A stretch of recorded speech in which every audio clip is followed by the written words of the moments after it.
Rochester People's Climate Coalition.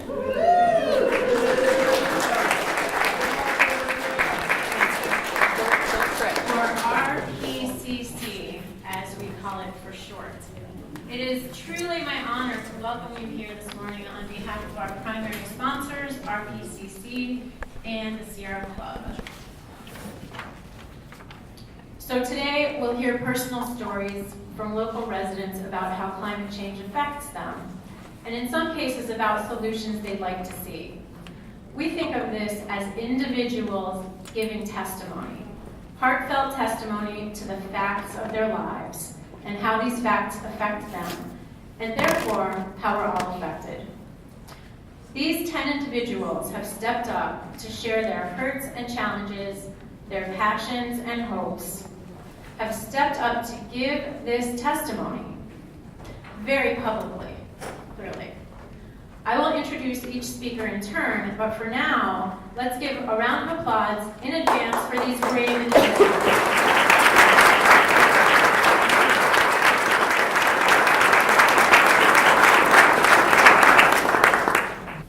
Let's put it into context.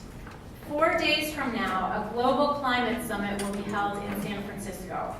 At the summit, extraordinary climate achievements by cities, regions, countries, businesses, and individuals from all over the world will be celebrated. And it will be a launching pad for deeper worldwide commitments and accelerated action. RPCC and some of our coalition members focus on such large-scale actions, systemic change, because it shouldn't be the responsibility of each individual whose choices are limited by time, money, or simply by lack of climate-friendly choices. It shouldn't be up to each individual to solve climate change. And we focus on systemic solutions because we needed to address climate change with the most effective solutions yesterday. There are many ways to get involved, something for everyone. Our community is truly fortunate to have so many groups doing important work locally. Representatives of Sierra Club, Mothers Out Front, Citizens Climate Lobby, Color Bright and Green, the Pachamama Alliance, and others are here today. We're proud to have worked with most of these nonprofits and with Green Spark Solar, all RPCC members, to bring today's program to you. Please find and talk with them and with each other to find your place in this urgent work that will determine both our very imminent and our offspring's far distant future. Today, we hope that the stories shared by our speakers will resonate with all of you and that they'll motivate our honored guest listeners to use the full resources of their office or organization to address climate change with the most effective, quickest, hardest-hitting solutions here in our Rochester area. But we'll do more than hope. We'll follow up with each of our guest listeners, with each of you, in the weeks and months ahead to debrief today's event and to see where new local systemic solutions might be possible or existing ones might be hastened through your support. And now we'll hear from our speakers. So I'll introduce each of you in order, and you can use this microphone either at your seat, or you can stand up in front of those seats, or you can come up here. It's totally up to you. Whatever's most comfortable. So first, Ridesh Singh is a junior at Brighton High School. He is the co-founder of his high school's climate club, an entirely student-run climate activist group, and serves as its director of communications. Together, they have advocated for a wide variety of climate solutions, ranging from composting initiatives to community choice aggregation in the Brighton community. Welcome, Ridesh.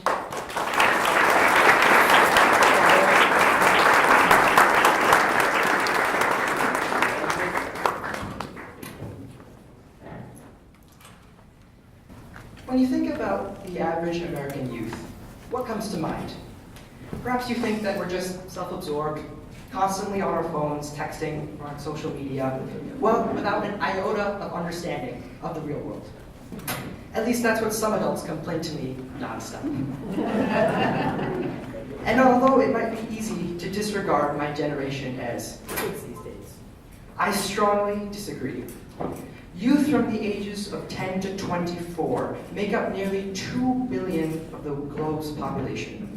We are the future of this world, and we have been organizing to protect it. Across the United States, there has been an astronomical rise in youth activism. This has been exemplified by the youth activists in Parkland advocating for legislation aimed at decreasing gun violence, and this activism has extended into the environmental movement. 21 plaintiffs from the ages of 11 to 22 are currently suing the U.S. government in the case Juliana v. U.S. They claim that the government, knowing full well the adverse effects of climate change for the better part of 5 decades, continued its policies that contribute to climate change. Their monumental case, which has its first hearing this year on October 29th, states that the government's actions violated their and their generation's constitutional right to life and liberty.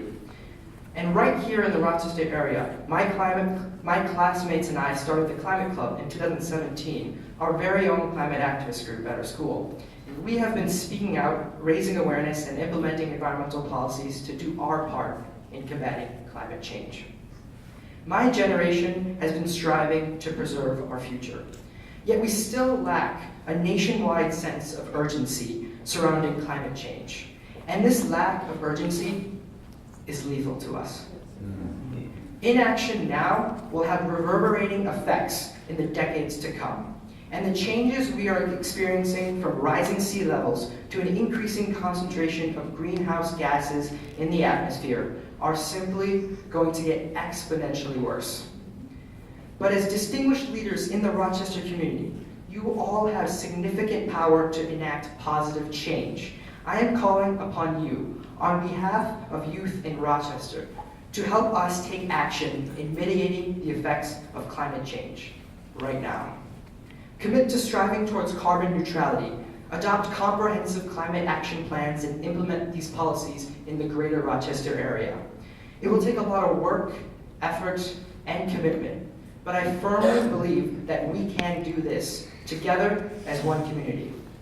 So in my neighborhood, Flex, there is a brownfield, a vacuum oil brownfield. Growing up, I never knew there was a brownfield there. And this brownfield is actually contaminated with oil. So the vacuum oil started out as Coney oil, then Mobil oil, and now ExxonMobil. We were introduced to a new development on this waterfront property by a developer, 7 buildings, 3 waterfront properties, some student dorms. And because of the development, we were shocked so that the contaminated land wasn't something the community knew about. And how this really affects climate change is the vacuum oil brownfield site is located near the Genesee River. And what that means is, if you notice, we have higher rains, some flooding, and those VOCs could actually rise up, and they usually cause cancer. Again, development without displacement is something we push for, and saving lives over dollars. Thank you.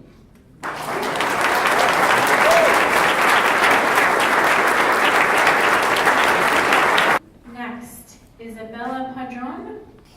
She was in Puerto Rico for Hurricane Maria, and after it, she spent months there helping relatives and strangers in cleaning the debris and rebuilding.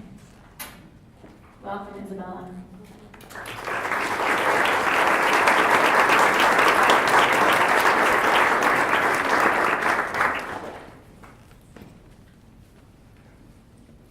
Thank you for having me. I'd like to preface, I am not a speaker, so I am very nervous, but I have something to say, so thank you for listening.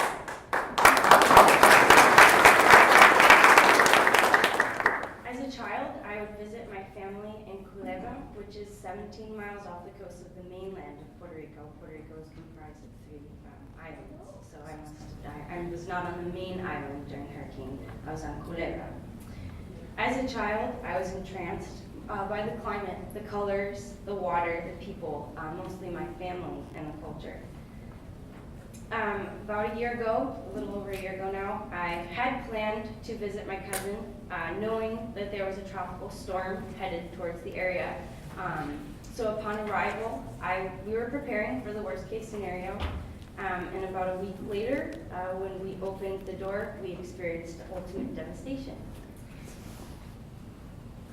We, during our time, truly did not feel that necessary help was coming, and I feel as an American citizen, all of us being American citizens in Puerto Rico, we're failed, not only by the current Trump administration, but failed by administrations in the past. Thank you. We were not prepared.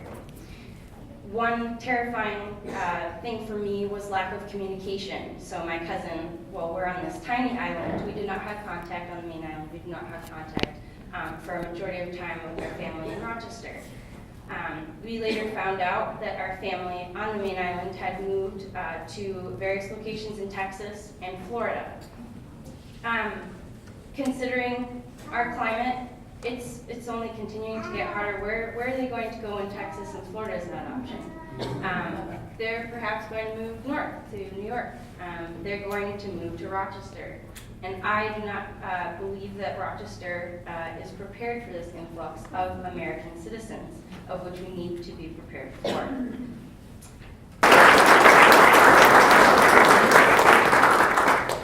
Good morning. Good morning. As Linda said, I lived for 2 years in Kiribati, and it's actually pronounced Kiribati. The T is pronounced like an S. I don't know why, but when they started writing the language down, that's how they pronounced it. So it is Kiribati. I did live there 2 years. My wife was born and raised there. So even though we now live here in Rochester, we are still very closely connected with our family, with our friends in Kiribati. And these are people who are on the front line of facing the impacts of climate change. Now, the islands of Kiribati are located in the middle of the Pacific Ocean, right along the equator. So they're lucky that they're out of the hurricane/typhoon range. However, these islands are only a few feet above sea level. So as climate changes and the ocean rises, they are already seeing negative impacts of that because of the salt water intruding into their groundwater supply.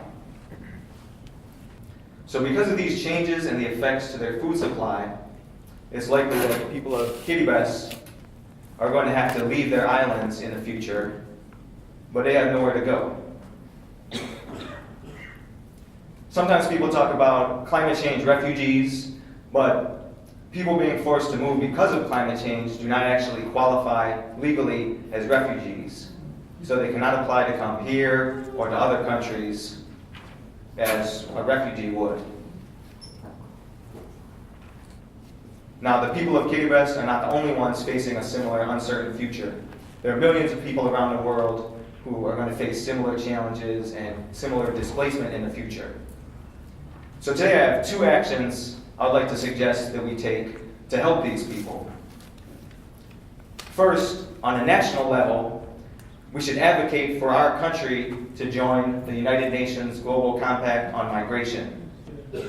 Now, last July, 192 countries agreed to this, but the U.S. boycotted the negotiations. We need to get on board. Second, right here on the local level, we should think about how we can support people right here in our community who have been displaced due to the impacts of climate change. Already here in Rochester, we have people who have moved here from both within our country and from other countries because they've been displaced from their homes. Now, considering that in the future, climate is going to change, the ocean is going to rise, storms are going to be more frequent, more intense, we're going to see more of an influx of people coming to Rochester. So we have to prepare for this and consider those people coming here, while also considering the people who are already here, because we don't want them displaced either. I live in the town of Yates in Orleans County. I come from a family of people who always try to stand up for what's right, even when it isn't the easy thing to do. When I was 6, my mother divorced my father because he was physically abusive. Because of her, I learned that you really can only change things if you take the initiative to change them. My husband can tell you, he's out here someplace, that my favorite ride is to go on 390 South, just past Dansville. You come up over the hill and there they are, the turbines in all their majestic glory. I literally take a deep breath and the tension leaves me. They give me a feeling of peace. I don't know why, it just is. When you add to that the fact that wind power is a vital part of clean energy future, I'm thrilled that there's a proposed project in my community. You see, the town I grew up in and moved back to so I could raise my children there is dying.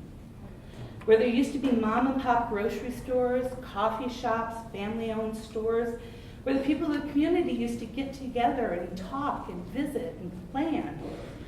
Now there's dark windows and locked doors.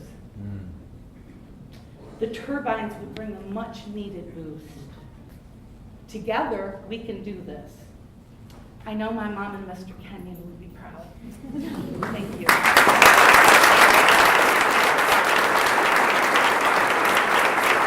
Everybody. And finally, we have Eric Koski. He joined Rochester March for Science because of his passionate conviction that any human future worth having will depend on our achieving a far greater public understanding of and engagement with science. Welcome, Eric.